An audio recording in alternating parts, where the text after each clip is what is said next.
Right. So in the past, since I had the separation and loss, when I was only 4, this conflict inside of me built, and the anger and pain I was feeling actually went into my social life, which means it was a part of my school education, and also my environment of how I was living and interacting with people. So the conflict of that separation and loss, of how it affected me personally, entered into my school life. And as a young child, I was very creative. I always had a passion for creating things, whether it was art or designs or pictures or images. I was one of those sort of kids. I never was really a academic child. I never was really a child that, was into books and you have to read this and you have to study that. I was more of the artist, creative type of child. And, when I was younger, that's all I really wanted to do. And it was weird that, when I was 4, because of that conflict of the anger and loss, I found a way to channel it at that time, which was creating things. And I used to create art, a lot of art and designs, and a lot of characters and feelings towards what I was feeling. Because I was so young, I couldn't express it at the time, but I could create it. I could make a picture that showed, what I was feeling, or I could write something that was a part of what I was feeling. And that's the way I dealt with it for a while. The weird thing is, I never knew that, creating was a passion of mine, because I was only young. I didn't know that was part of who I was. But because I didn't know that was part of who I was, and I was still in conflict, in school I had to suffer, which was the third thing I experienced in conflict. The suffering of people telling you you're dumb, and people telling you you're dyslexic and you're stupid, and you just don't fit in, and you are just a retard, and you don't have no skills, comparing me to other sort of people. And since I was 4, in my early school life, I had to get so much abuse from people, verbally, physically, which was basically bullying, and I was always being compared to, my twin brother, which was much more academically smarter than I was, and much more popular than I was. So I was always looked at as the reject. I was always looked at as scum. I was always looked at as, someone it's not worth anything. And living with that every day in your school life, the one place where you're meant to be finding who you are as a person, you're meant to be creating, or you're meant to be, being helped by the teachers who can encourage you to find your passion. And for me, school life was the complete opposite. It just wasn't like that whatsoever. It was complete hell. And I never learned a thing in school. I never learned anything. All I learned in school is that I was being controlled, and there was no way out of it, and I was being controlled by doing something I didn't want to do. I was being controlled by people telling me I'm something I'm not. I was being controlled by not having any idea of the whole environment of education and what it means, because I thought it was meant to be about helping people find who they are, and the teachers, help those people to find who they are.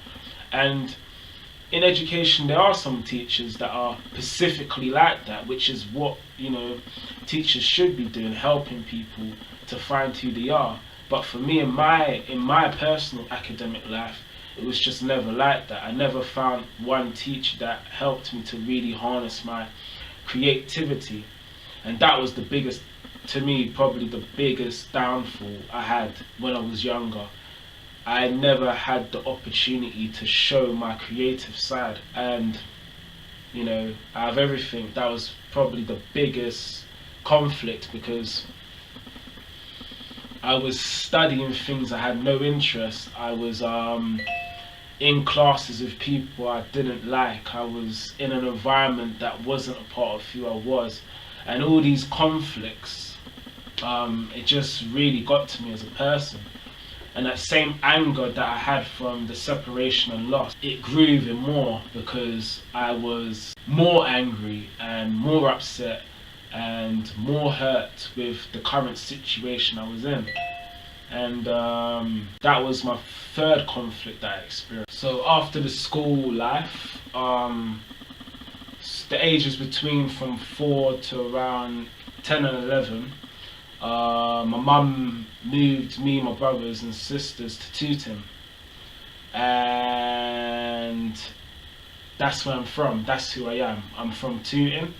We moved to Rains Close, off Church Lane, which is in Tooting Broadway, and this was a ghetto estate, I would call it, or the estate of, I would say, the streets, the hood, the slums and the ghettos, all in one.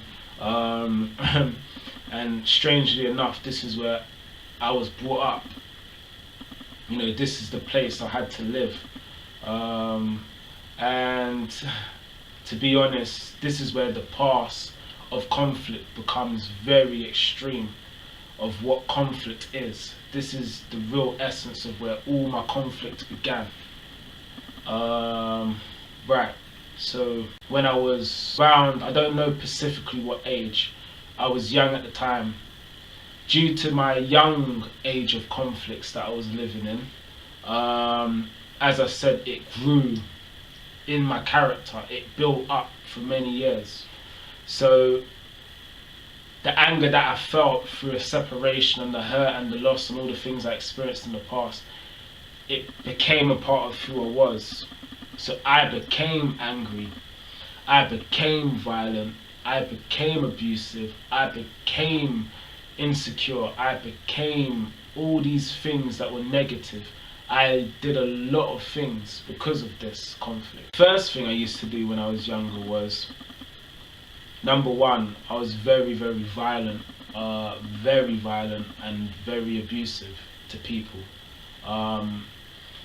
Because of the conflict that I lived in, because of the anger that I had inside of me. And I took it out on people that I know.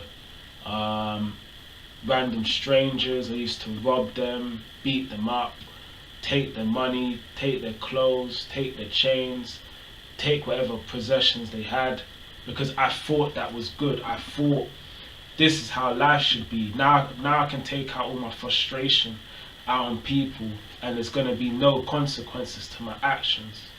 So I used to have lots of girls. I used to sleep with lots of girls for no reason. I used to just smoke weed every day for no reason. I used to just chill at the park all day for no reason. All these things that were just corruptive and, to be honest, pointless. Completely pointless. Now I look back at it. It was just a waste of time and a waste of life. And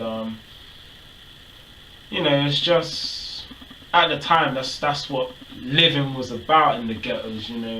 Making a lot of money, getting the nicest girls, or the girls having the nicest guy, flossing, dressing nice, all this materialistic lifestyle.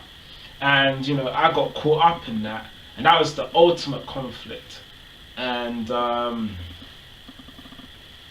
just cutting it short, in my time of Tooting, I met a lot of people. There's a lot of people that I grew up with, loads of people, and I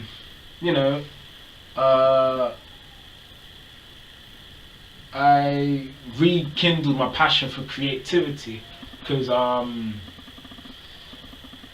when I was living with my mum, I used to draw again. I really found that creative side of me, which was art, creating, and also music. And I started to listen to lots of music when I was younger at the time. Back in those days, it was grime days, so it was all about the grime, the hard, grime hip hop sort of music, and that's what I grew up off. Like a Dizzy Rascal and Wiley, and all these other major artists, and because of this, I felt passion for music, and it was part of me. Growing up in the States, I would observe and jam with my friends and chilling, and we have MC battles and stuff like that, and it was good. Those are the positive things about the past. Even though it was all living in conflict, there was still some sort of love for everyone. There was love for just being young, and that's not a bad thing. And I think the things that I took from my past was, that passion. I didn't know what it was. I just knew every time it was something to do with creative things, I felt better. And did help the conflict to ease. But still there was a burning conflict inside of me that never went away. So as growing up in the hood, going through these different stages and stuff, you observe, you learn different things, and this is where life for me goes completely downhill of conflict, and this is where I'll call it the lifestyle of conflict becomes in. Right,